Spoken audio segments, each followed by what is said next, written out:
long ago, too short ago.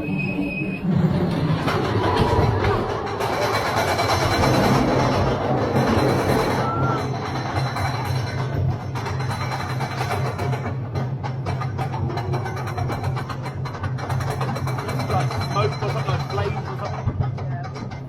You see these little pieces of metal underneath the car. Yeah. There used to be like these wooden. Yeah. I don't know why they take